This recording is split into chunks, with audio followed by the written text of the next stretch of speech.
Solar thermal energy is a whole different field of study from photovoltaics, employing some rather complicated thermodynamics concepts. However, in this block I will try to explain the basic functioning of these systems and the different type of possible applications. First of all, what is heat? Heat, also called sometimes thermal energy, is caused by the potential energy and kinetic energy of the molecules in matter and results in the system temperature. There are two forms of heat that can be differentiated: latent heat and sensible heat.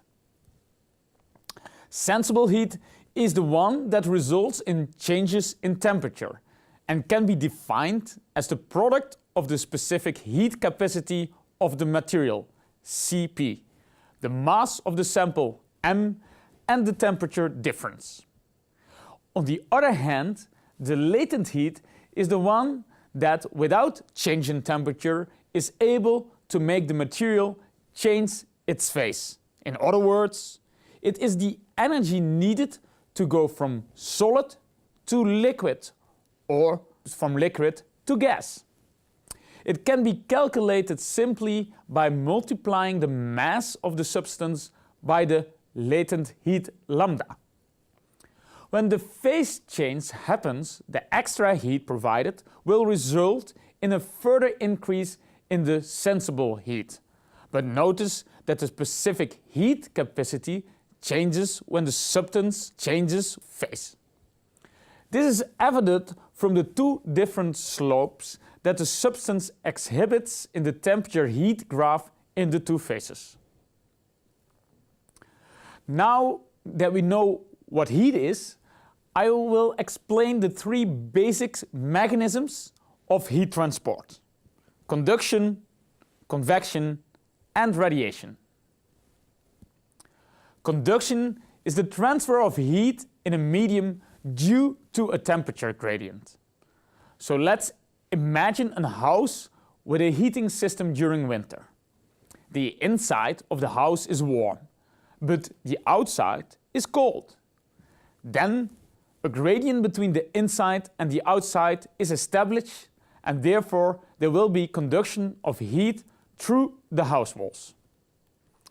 Conduction is described by Fourier's law, in which Q is the heat flux in watts, K is the thermal conductivity of the particular material in watts per degree Kelvin per meter, A is the contact area in square meters, and dt dx is the temperature gradient in x direction in degree Kelvin per meter.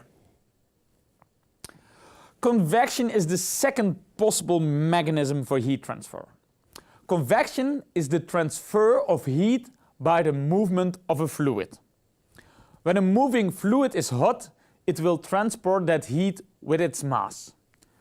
Convection can be forced when the movement of the fluid is caused by external variables, or natural by the density difference caused in the fluid due to the temperature gradients. In both cases, the heat transfer can be described by Newton's law, in which H is the heat transfer coefficient in watts per square meters per Kelvin. I won't go into detail on how to calculate the heat transfer coefficient, but it's important to know that it will depend on several operational factors, such as the velocity of the fluid, the shape of the surface, or the kind of flow that is present. Finally, we arrive at the radiation mechanism. This is the most important mechanism of heat transfer for solar thermal systems. Thermal radiation is basically electromagnetic energy propagated through space at the speed of light. Thermal radiation is emitted by bodies depending on their temperature. This is caused by the excitation of electrons, which, when returning to lower energy states, liberate energy as electromagnetic radiation. The emitted radiation is usually distributed over a range of wavelengths, between 0.2 micrometers up to 1000 micrometers, covering most of the visible and infrared range. it depends on the emitting body's temperature. An important definition here is the one for black body. As discussed in week 1, a black body is a perfect absorber of radiation, no matter what wavelengths or direction describe the radiation incident on a black body.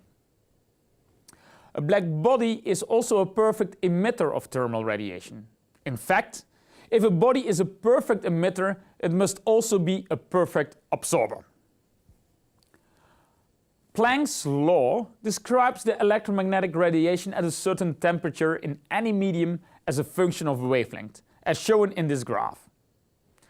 By integrating Planck's law over all wavelengths, it gives the total energy emitted per unit of area by the formula given here, where sigma is the Stefan Boltz constant and T is the temperature of the body in Kelvin. But most of the bodies are not perfect black bodies. They don't absorb all the radiation incident upon them. Therefore, they are called gray bodies. The energy emitted and absorbed can still be described by Planck's law, but introducing an emission coefficient which represents the amount of light that is absorbed and emitted in the material.